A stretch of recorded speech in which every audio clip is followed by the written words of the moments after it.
living his life, living his best life. Be that age again. Anyways, we just got off a good, interesting kind of last impromptu call with a platform for attribution. I thought it was a really interesting call. Ricardo, you want to maybe give them a summary of kind of what they had showed us? Yes. So yeah, we talked to uh, very nice young man, very smart, uh, from Brazil. And being from Brazil, it was cool to meet a fellow Brazilian. Introduction from industry peers of ours, Brad and Mike at Current. Shout out Current Commerce. And so Martin, or as we say it in Portuguese, Martin. Matching? Matching. Yeah. Like machine almost? Matching. Yeah. Matching. Or you can call him Marty if you want. Marty. Hey Marty. Anyway, he's just a young talent, Brazilian who started an e-commerce store. I don't know what age he started in it, but he was young and it was very successful, but he ran into the attribution problem in 2021 when the iOS 14 rolled out, and it significantly impacted his CAC, his customer acquisition cost, primarily because Apple introduced the whole app tracking transparency. And so, when that happened, I think his e-commerce business kind of struggled a little bit, or I don't know, I can't remember exactly how he said it, but he decided to go down a different path, which eventually led him to building this software platform. And so we met with him, kind of got a little bit of a demo, and just a nice conversation. And he is doing really well in Brazil. He's working with a lot of advertisers, agencies, I should say, and a lot of e-commerce stores in Brazil. And so now he's starting to expand into the American market. And so it was kind of a call to just get our feedback, get our eyes on it, and just also meet. And yeah, it just got us talking about attribution, I think, in general, how it's a challenge for primarily, I think, for e-commerce stores now. They're running so many platforms. You have, a store in Shopify running an email campaign through Klaviyo, running Google ads, running Meta ads, maybe running TikTok shops, and right? Everybody has their own different. Maybe they're running LinkedIn ads even. I don't know. And yeah, there's all the different, and it's all being reported in GA4, and also, every one of these advertisers has their own reporting dashboard and platform, and they don't necessarily talk to each other. And then in addition to all of that, you have the kind of age-old problem of first touch, first interaction, last interaction attribution. And so he's trying to bridge that gap with that software. Yeah, I mean, it's like a lot of clients that we've worked with in the past, even lead gen, it's every platform is going to have its own attribution model. And those attribution models are going to be biased to those platforms, so, Meta is going to show more conversions. Google Ads is going to try to show more conversions. And then you jump on Shopify and it's like somewhere in between. And then GA is kind of somewhere in between. And I really think how crappy of a product GA4 is. It is, these types of platforms are ripe for like disrupting that and actually getting on board with something like this, because there's a need in the market for it. I mean, there's other competitors out there like Hyros or Triple Whale. They're out there. They're pretty pricey. That do very similar type of things. Like the individual we talked to who's from, was it Nemu? Websites to use, nemu.com. Just a shout out. We'll put it in the link in the description. I think that's what all the cool podcasters say, whatever. And it's just a need to have, especially even on lead gen. Like you have HubSpot. HubSpot reports something a little bit different than your other platforms. So always trying to find that source of truth. I feel like GA used to be that kind of agreed upon easy middle ground of like, okay, we get every platform's going to report, but let's just say, let's use GA as kind of our guiding light. Would you agree? Yeah, I would. I think that's got to be like I think what that's 95% of everybody goes back to. I mean, and I think it's changed because GA4 is so crappy. Like they're really slow on attribution. There's a bunch of not provided data, and it's just not as accurate. Especially for e-commerce, it's always greatly off compared to what's actually in platform. So I'm really surprised a company like Shopify that has all the first party data, why they wouldn't build something more in depth on top of their platform. Getting into this whole multi-channel attribution, because they could. If you think about all their plugins that they have for like Meta or Google Ads, they're already syncing like to the API. So they could collect the revenue data, all that information, and they could build this out. And so I think that would be something easy. Like, dude, acquire someone like Nemu, and they'll show you what to build and for the platform for it all. And it would make our lives as marketers that much better, because we could really understand that customer journey and where we should put in the dollars in. So it was a great call. I really appreciate kind of jumping in towards the end of there. Maybe it's something we'll definitely try to test out. yeah, man. Yeah, for sure. Yeah, I think that I agree. Shopify would be just kind of bolstering its own, um, value proposition if they could offer a more in-depth analytics solution there too. I mean, it's not bad what they have out of the box, They're but it's not better great. than any Yeah, other e-commerce platform they with the are. Yeah. reporting. It's by far 10 times better than BigCommerce. BigCommerce is the biggest piece of shit when it comes to reporting. Like, it's Shout out horrible. BigCommerce. Yeah, shout out. It's like, come on. Yeah. And so I think Shopify will definitely get there with it all. So, Yeah, I anyways, think the challenge is just, it's these companies, they have to talk to each other to do it right. And I don't know that there's, incentives, motivation for them. Making our lives easier as agencies is not an incentive for them. They don't care about that. that's true. I mean, they're just the backbone for you Yeah. to sell on, right? Yeah. So, Yeah. yeah. Interesting. It's talking about people that you talked to this week. I didn't even tell you about this. So I got a cold email from somebody, and I forgot what it said. He was basically like soliciting that he's building like an SEO tool. And it was totally like that cold email where it's like from a different domain, right? Got me kind of interested. He's like, hey, just want to talk, get some mind about it. It's more of like a call for like, and not necessarily an interview, but like a product. Like, hey, I'm going to show you this. He wasn't really trying to sell me on it. It was just kind of like, I want to get your ideas. Okay. Maybe. And what is the tool? What is the? Yeah. So the tool was called Meta Monster. I met with the creator of it, and that's what it was. The email pitch was like, we're trying to build an AI equivalent, or basically like Screaming Frog with AI type of tool where it can help out build recommendations for title tags, meta descriptions, etc. And I replied back, I'm like, hey, I actually built something in Google Sheets that sounds very similar. I'm down to talk, dude. Like, whatever. Like, I'm just curious. And then he replies back saying, oh, hey, something was weird with my my other email inbox, so I'm replying from this. It was actually like the Meta Monster, I think AI Okay.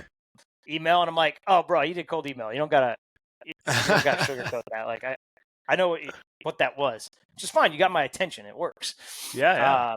So, anyways, the call was quick. It was like a 30-minute call this week, and he wanted to show me the tool to see kind of the thoughts on it, features, etc. And I'm like, dude, honestly, I've been doing this a long time. I don't care being an open book. Dude, I showed him my Google Sheet of like that I've built. It's nothing crazy, but it's like it could, quickly build a lot of recommendations for like an e-commerce website. And I was kind of just breaking it down of all the different things. And he's like, yeah, you basically built what we built in the Google Sheets. I'm like, cool. But he's like, your Google Sheet has some additional features that we don't have that we eventually will have. And, he's just trying to, as a software engineer, just trying to build something up. And I'm like, cool, man, like, here's all these ideas. I don't really care. I'll probably talk to him again as he goes through things. Well, it's one of those things, I think, when you're building a software that you're selling, right, to the masses, like everything has to be so tightened up. And like when you have your own spreadsheet that you're building for yourself, you can put as many band-aids on it as you Oh like. yeah. It's like your ugly baby, like I remember Yeah.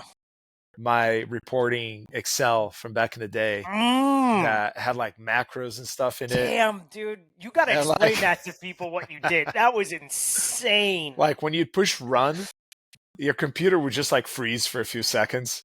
And then I like when I trained the other client managers, I'd be like, just, it's okay. Just let it do its thing. Don't freak out. It will come back. It like kind of pause for a sec. Nothing, your mouse would stop working. Everything would stop working. Uh-oh. Yeah. And then it would just come back and you're like, and like your report would be done. Dude, But explain what you were there was building though, because I always, think that was way before its time. And like now reflecting back on it, because I completely forgot. I'm like, that shit was amazing. Actually. So what were you doing, guy? Explain a little bit more if you dude, can recall. that was probably the peak of my, kind of the digital agency reporting days. Uh, there really weren't any, dashboards that we could give to clients. It was kind of before that. I got to think about the year, but it was probably, I mean, we're probably talking like 2010, somewhere around there, maybe even a little bit earlier. And, there were a few reporting, SEO reporting. Of course, analytics was around and we used it, but there was no place where you could put it all together in one report, right? And have what we called an executive summary for the client, would actually tells them what they're looking at, what all this means, kind of gives them a narrative of like, is this good? Is this bad? Should we do more of it? And so I think the main things that we had were analytics graphs showing, the traffic and the channels that the traffic was coming from. We had a rankings report for SEO clients that actually showed a list of keywords, where they were, did the rankings go up, did they go down, where are they? There were other modules that were in there too. And so,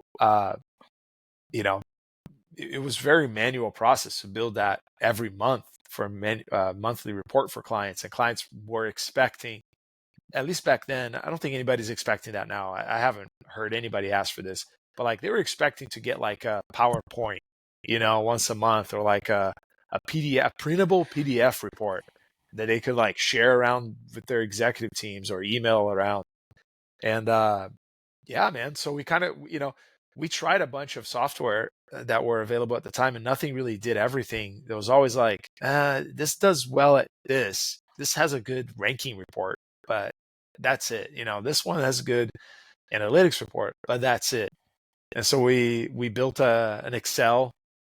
It was like an Excel file that was massive, and it had macros and everything in it. And so basically, you'd go to we try to automate it as much as we could, where like I had analytics scheduled to send me, you know, uh, Excel exports of its reports on a monthly basis. Or sometimes I would go there and manually get the report to the view that I wanted. And I just get all those CSVs. They would all get dumped into this Excel file and like all these hidden tabs. The ranking reports would get dumped in there as CSVs. If you could be exported as a CSV, it was going into this report. And then there are all like the client facing reporting tabs that would make it like presentable and look pretty and everything. And basically, once everything was in those tabs, you push the button and then the macros would run and like create all the tables and all the pages and everything. And you still had to like manually write the executive summary. You had to like come in and look at the report, and write a summary for your client. But then you saved it as a PDF or printed it as PDF, and it would be like a 10, 12 page PDF report. That was pretty cool, actually. Like Dude, that's the so output of it, crazy. it looked like, Yeah. it looked legit. It looked like a real, like, and it was a good report. We But, had to scale that across a lot of clients.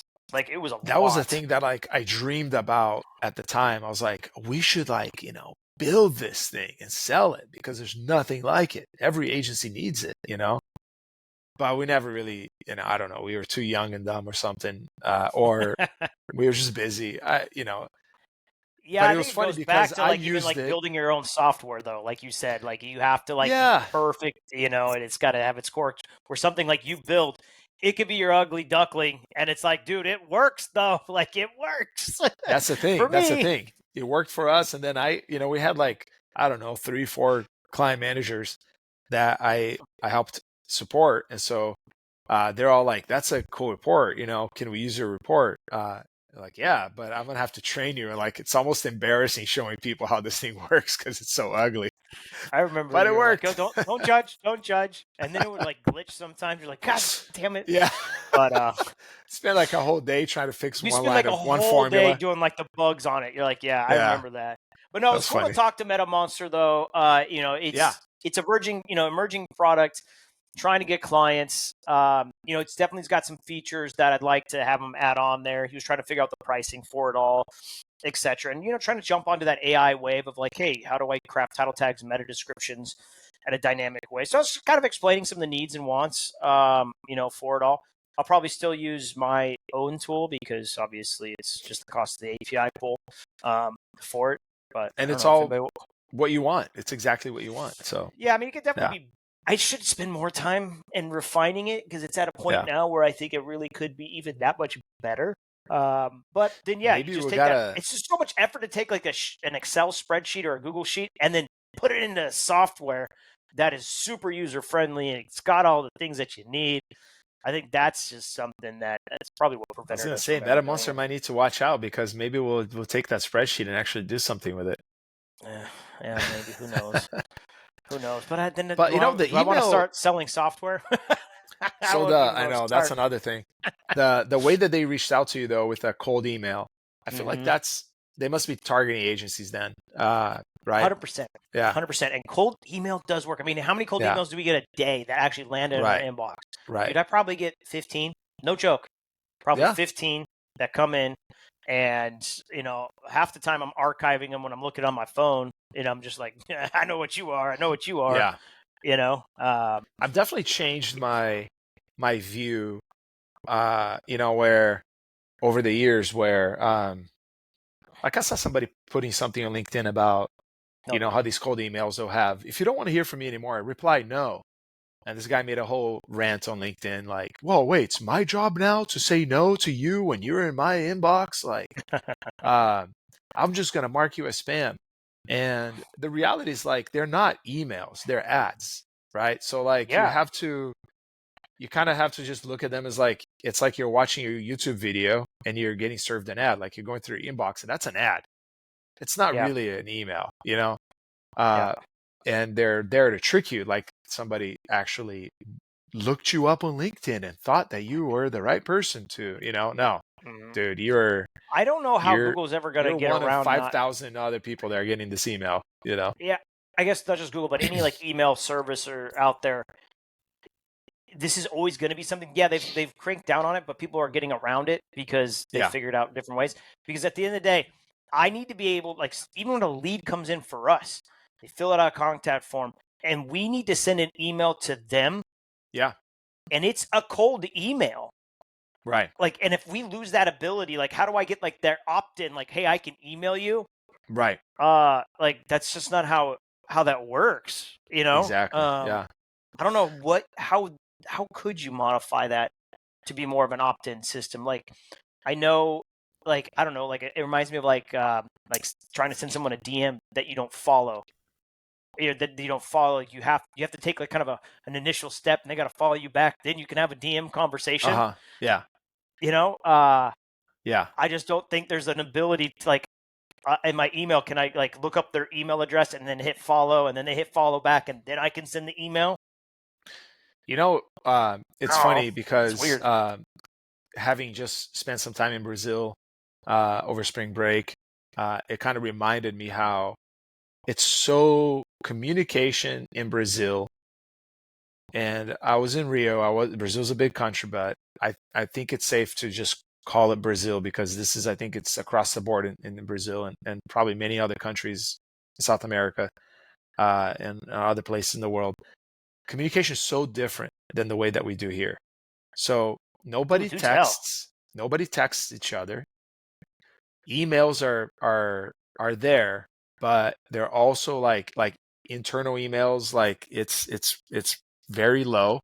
It's nobody calls each other. It's all WhatsApp.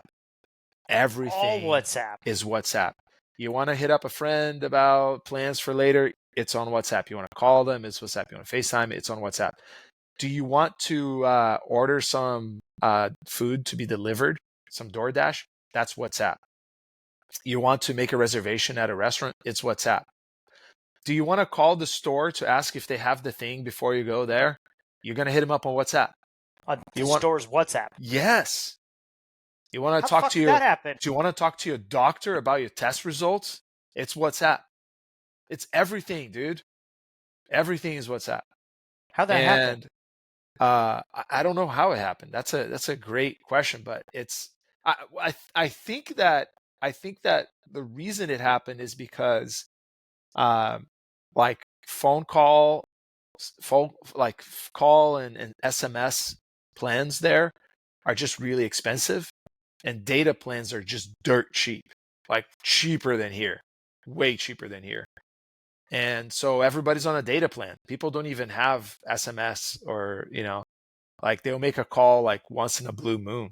It's all data. Wow. Yeah. And so and doesn't Meta own? They can't even send Meta text. owns WhatsApp, right? Yeah.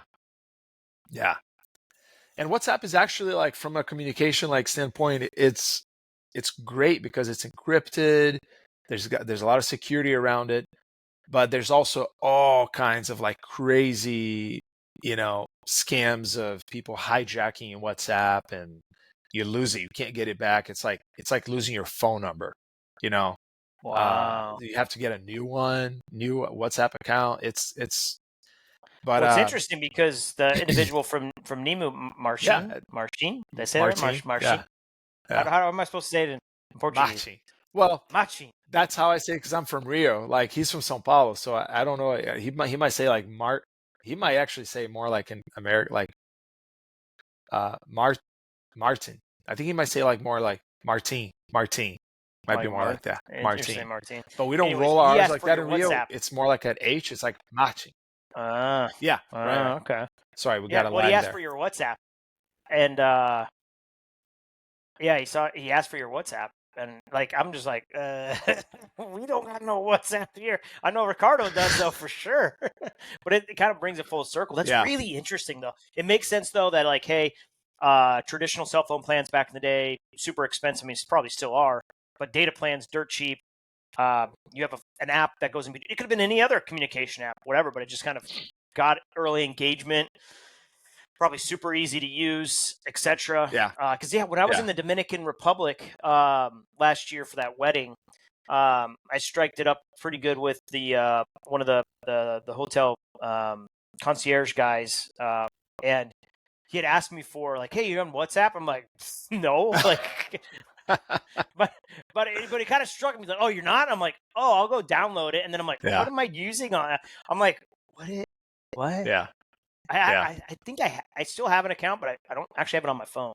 Yeah, so that's really interesting about the communication. Yeah. It's so super different, and so that actually has, I wonder like how the cold email thing works there. I wonder if there's like more of that cold WhatsApp kind of DMs things. I don't know. Does that happen? I don't know. Okay. But that'd be something interesting to actually. Maybe that's something I'll ask Martin about. Being that he's actually run a business in Brazil, and he's running a digital business in Brazil. So here is, dude, I feel like the people of the United States don't really know. Well, obviously, they don't know a lot about WhatsApp because we don't really use it, and how big of an asset this is to Mr. Zuckerberg. It's got to be like one of the. So here's the top 10 countries that use WhatsApp. What do you think is the first one? Brazil. No. India? Actually, yes, India. Really? With 53 or 535 million users. Yeah. Because it's probably similar. Then it goes Brazil. Yeah. Yeah, it's probably very similar reasons. Brazil is 139 million users. Number 3, I think, will surprise you and me. It's actually the U.S. Wow. Okay. U.S. And with it could 91 be all million the users. immigrants from everywhere using WhatsApp here. That doesn't shock me either, right? Like, hey, I um, got to talk to my family, etc. yeah, I mean that's why I have it, and but I have seen it coming up more, like where with my oldest daughter when she was like in the activities, the soccer team, the this, the that. There was always like an app or an email chain or whatever. Right, Now with my right. kids now, my son's soccer team just this past season, the the the team mom set up a WhatsApp group. And half of the people were like, "What the hell is this? I've never heard of Where this was thing she before." from? I don't know. That's a good question. Yeah. Like, But I'll just put it bluntly. Like, what was she probably yeah, wasn't. Was she a white girl? I don't know. I got to think back and You see. know, I don't know. maybe. Just curious. Like, she already But there's maybe more knew people. about it. But Yeah, there's more, like, and so when I coached my son's team, I was like, well, people are using WhatsApp. I'll just go there. So I did it on WhatsApp too. And it's makes me want to download it yeah, because I'm gonna download it. it's just a messaging app. Yeah, That's all it is. It's like that's all it is. yeah. So to round out the list, number 4 is Indonesia, number 5 Mexico, number 6 Russia, 7 Pakistan, Germany is 8, Philippines 9, 10 Nigeria. So it is a good mix across Yeah. countries and continents per se. Where I don't know, I was thinking maybe it was a South America thing because of Brazil's Hmm. so high, but no, Indonesia's got a huge hit here. Russia's there, Germany is there. So that's a lot of power and data. Is it encrypted? I would assume it's encrypted, It's or they try to encrypted. assume yeah. It's encrypted. And they have different levels of encryption. They have a higher level, I think, that you can get. But yeah, it's one to one. I mean, there's groups, there's like WhatsApp communities. They have different things that you can Interesting. go in. Like there's channels, like you can follow influencers on WhatsApp. You can do You ads on can, WhatsApp too, right? I think you can do ads. Yeah. Like I'm in my soccer team's group, so but you have groups that only the person that manages the group posts. There's no comments. You're just there Mm. seeing their feed. You can you can put a thumbs up on something. You can't comment on it. And then there's groups with friends or family, like my Brazilian family.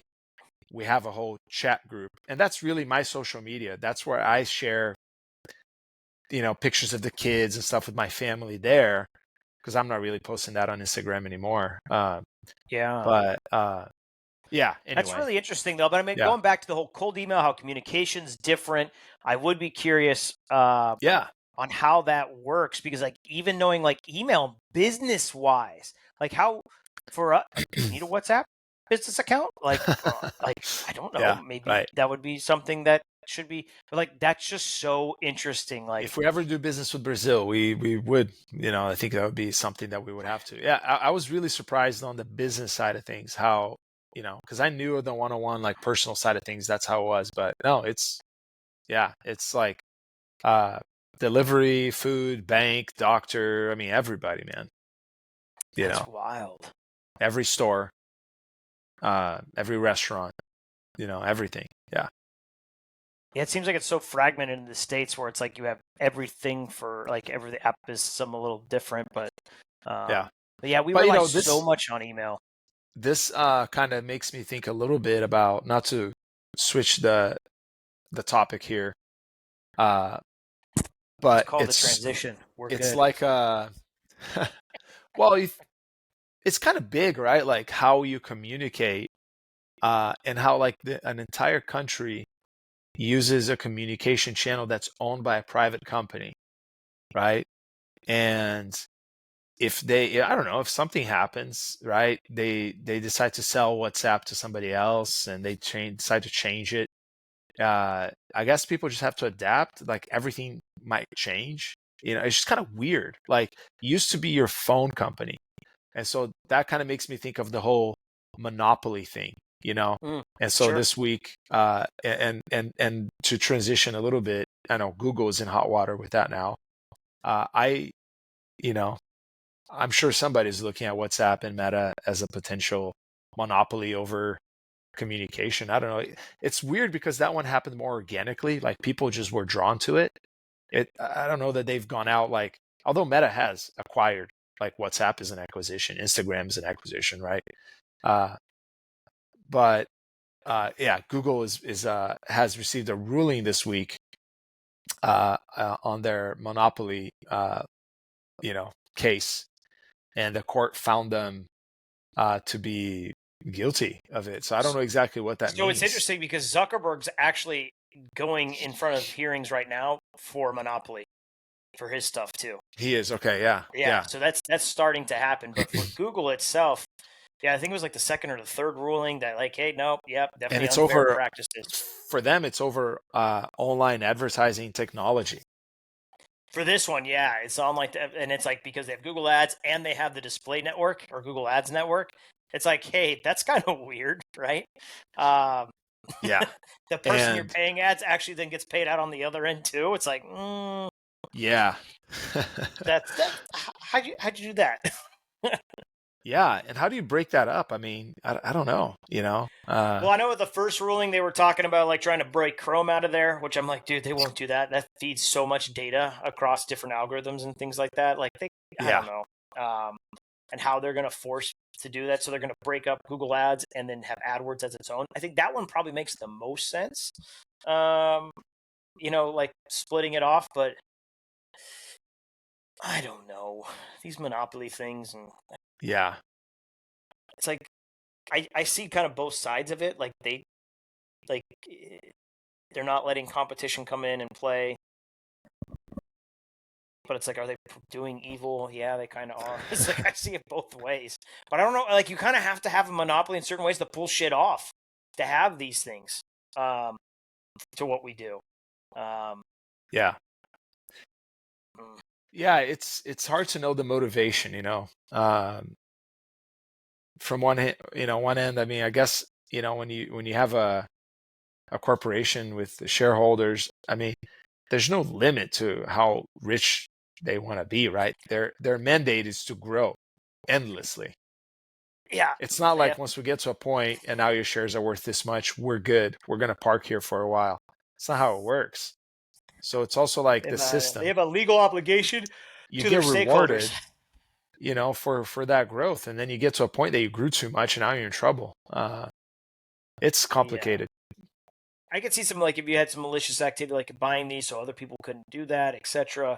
That gets Yeah, there, for sure. But the actual execution of like, okay, cool, we ruled it. Now let's actually see it happen. yeah.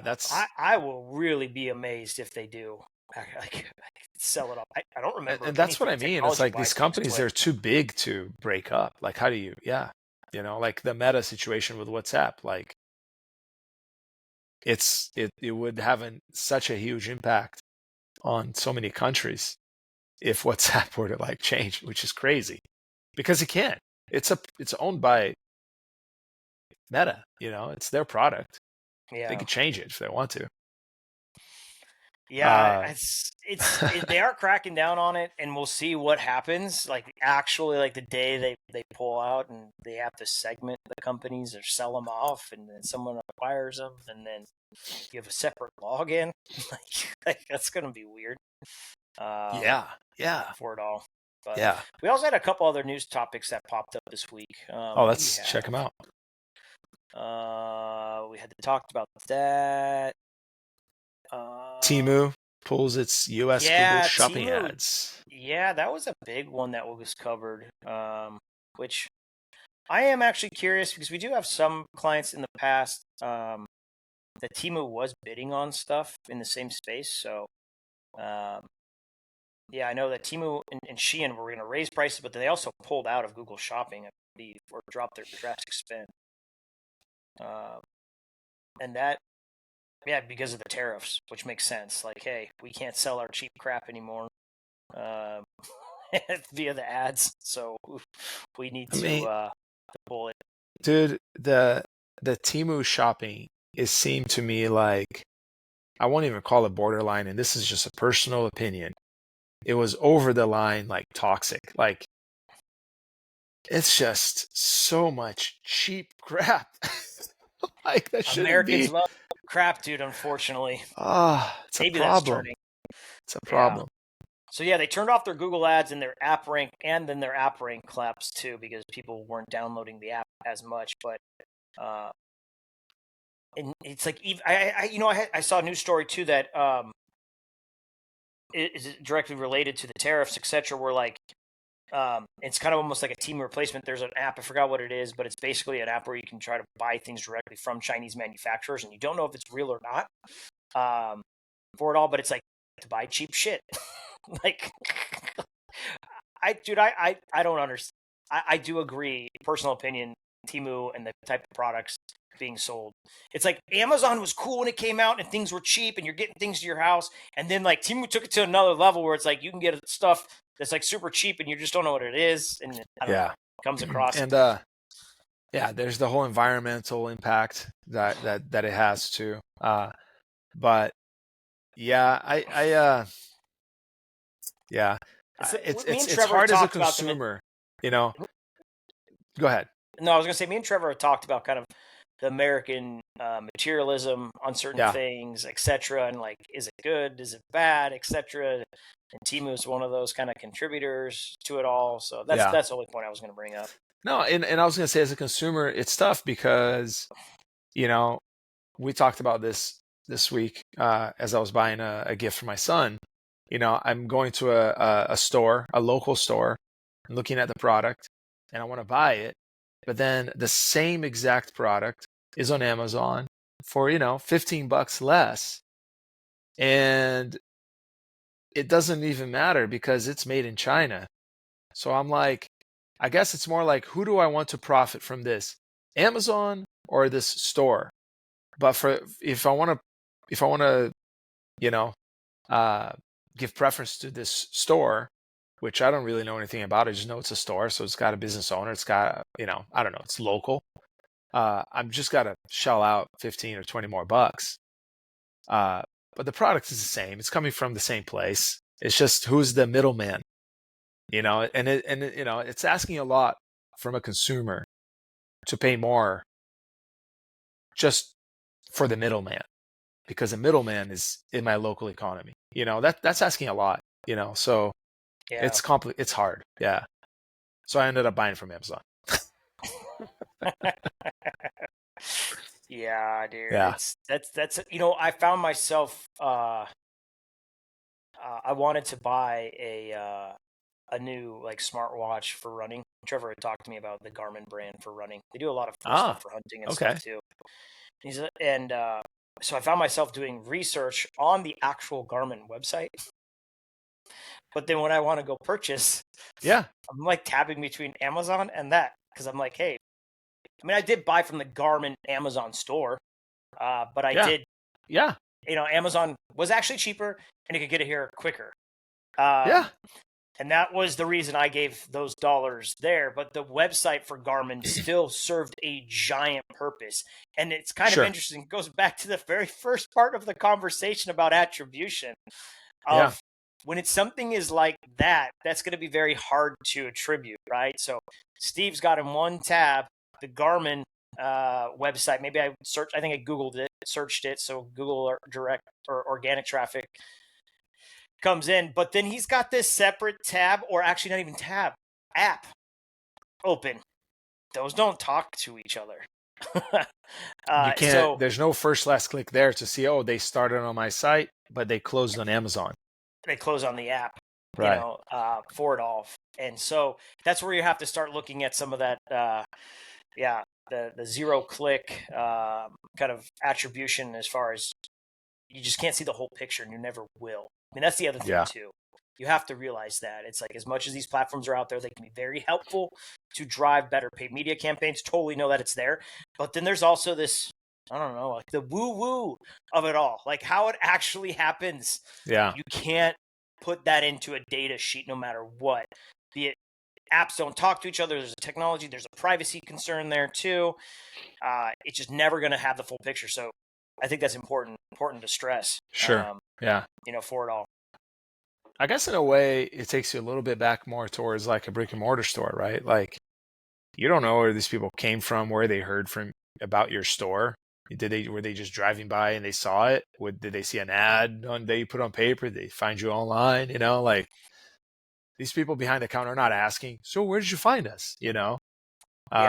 And there's like very crappy analytics for a brick and mortar store.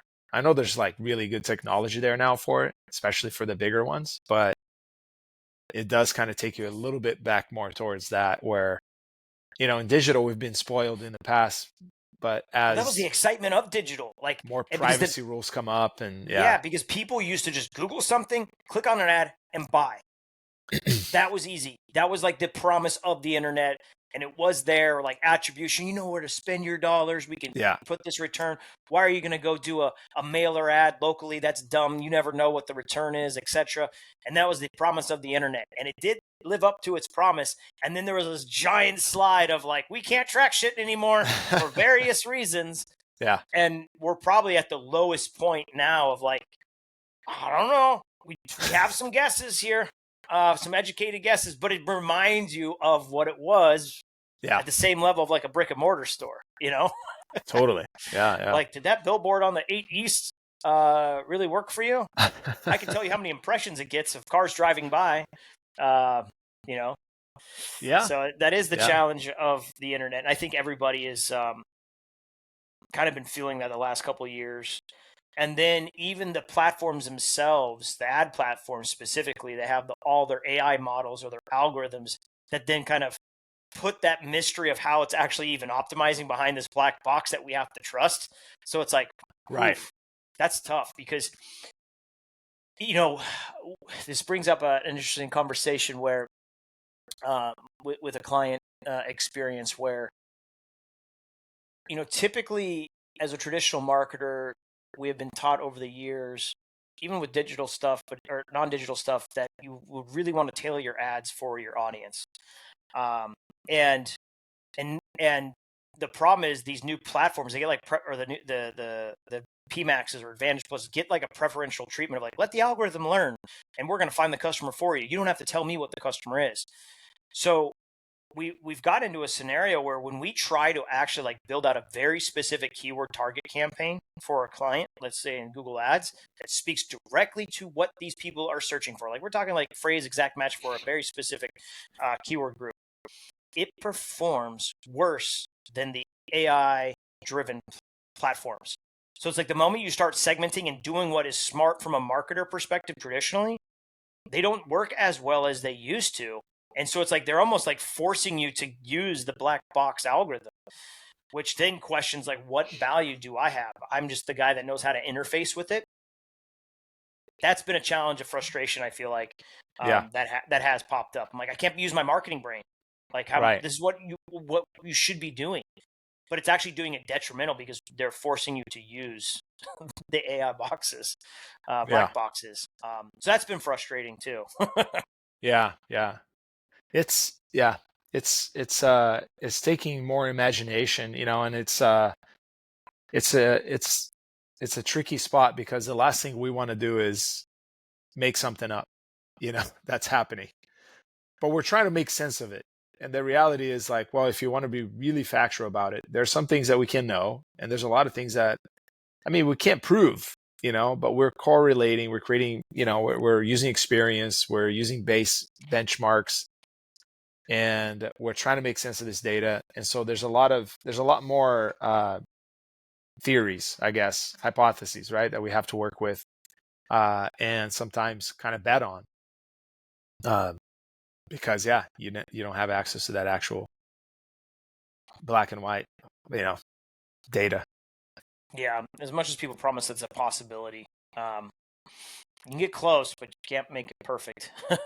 Yeah. And then it gets even more complex the larger the organization or company itself or users coming in. And to throw a wrench on that, I was just looking at one of the articles that we put in here for the podcast. Are AI agents interacting with online ads? So the title was a little misleading. Okay. Because very cool study that happened. Where's that link? I just want to pull it up so I have it. Where is it? I'll flag for you here. If so drop it. I just did a little reply on it. Okay, perfect. Let me track it. Okay, cool. Oh yeah, there we. So it was a study that was done. I don't know. This is somewhere over in a different country, in Stockholm, I think. So the headline was very catchy. Are AI agents interacting with online ads? When I say online ads, I'm thinking like Google ads, right? Or Meta ads. So this specific study, when I looked at it, they actually created a marketplace website for like travel, right? Like a Travel Velocity. And within Travel Velocity, this fake Travel Velocity, there was ad placements within that platform. So they had like sponsored listings in there. So it's not that AI agents are interacting with what we know as traditional ads like Google ads, Meta ads, LinkedIn ads. They are not. It's not shown to be done yet. Actually, I'm not 100% sure, but this study does not address that concern. But if you have a website like a Travelocity that does sponsored ads, or even like an Amazon, that's a good example probably too, that if you go ask Amazon or ask an AI agent, like an operator, to go on Amazon, they will interact with the ads. And I believe the study said that they definitely tend to lean more towards banner ads, etc. But the whole point was like, no, they don't skip them. They do interact with them.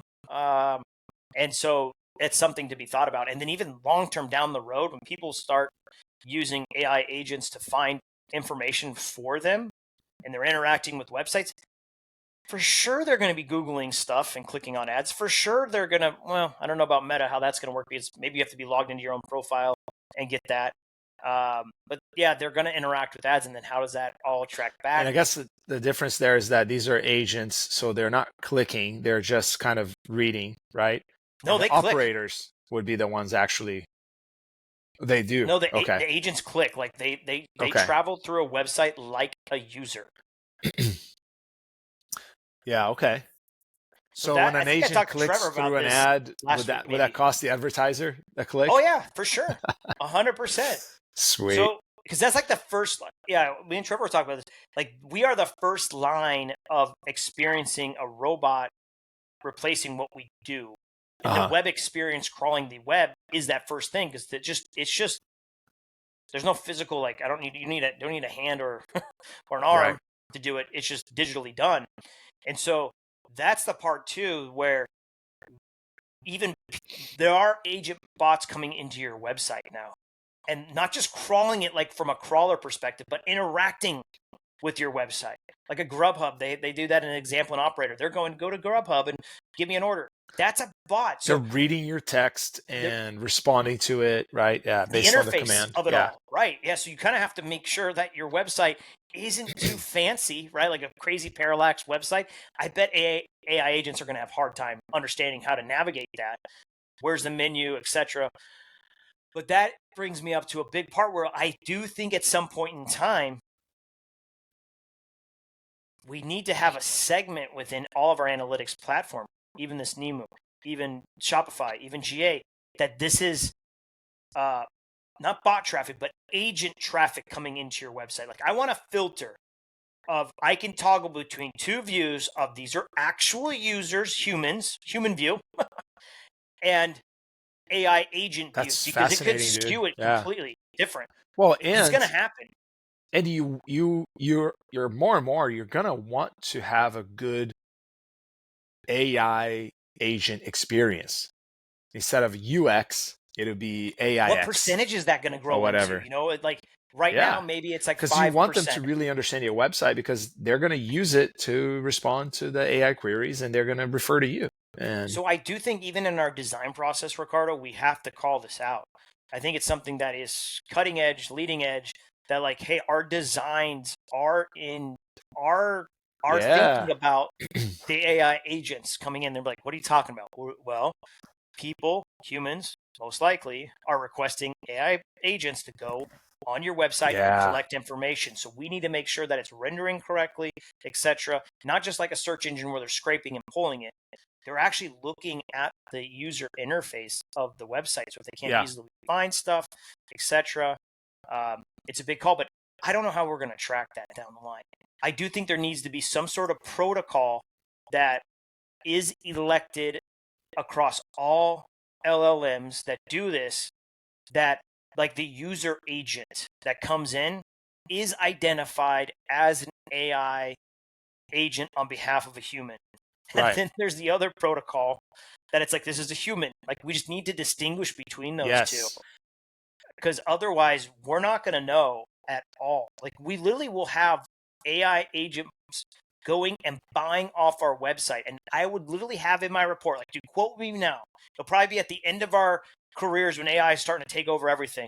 Like, we will literally have a report segment that this is what humans bought from your website, and this is what the bots bought, the agents bought from your website. Damn, dude. Yeah, That's you're gonna right. happen. You're right. It's gonna happen. For And we're the 100%. first line of it.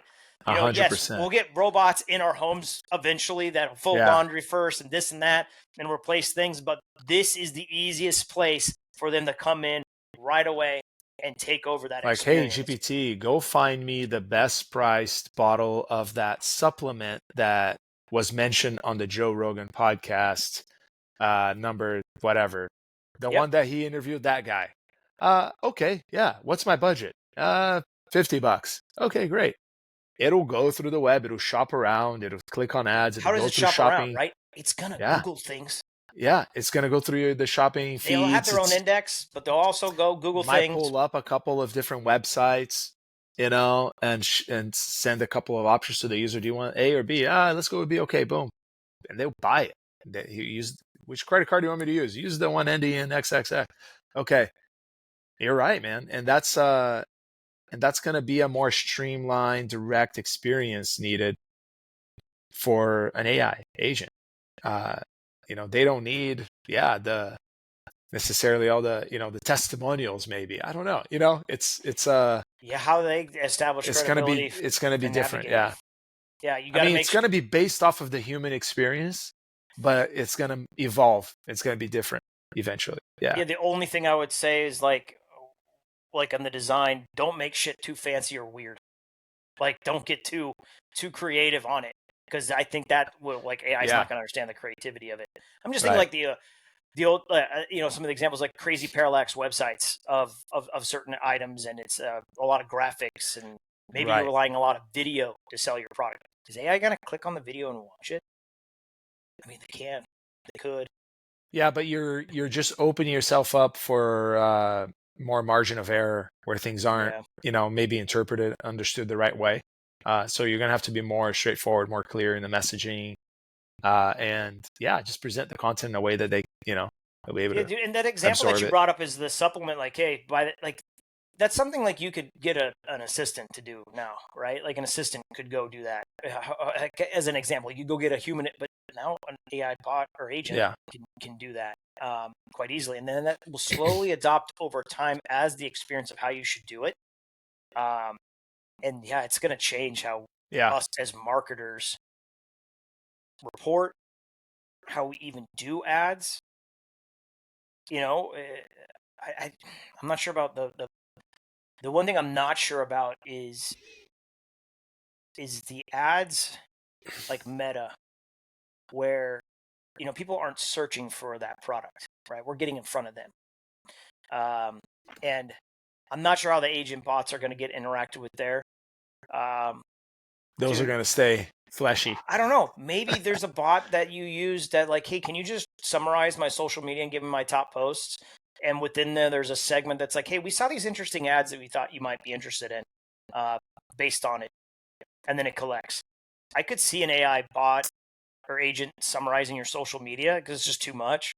Like, show me my could you imagine if you log on to your Instagram account and you get more of a segmented summary based on AI that, like, hey, here's your personals, like all your personal people that you're really close with. Maybe here's your hobbies of our hunting. Here's your post there. You can kind of navigate through it instead of like this more feed oriented. Yeah. I mean, maybe that's a way that it goes, and then there's a bot that does that. But Yeah. it's gonna get weird, dude. It's gonna get weird. But I think that's probably a good way to wrap it. Yeah. It's gonna get weird. Hold on. We're all going through this together. We wish you the best. But that's all I got for today. Good luck, man. next generation. Oh, that's a whole nother podcast that we have to go get ranting on. But we'll save that for another time.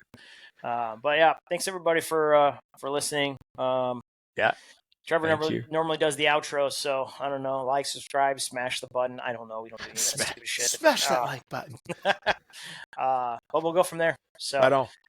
Keep this browser window open as I pause it so we have the upload up. All right, thanks everyone. All right, thank you.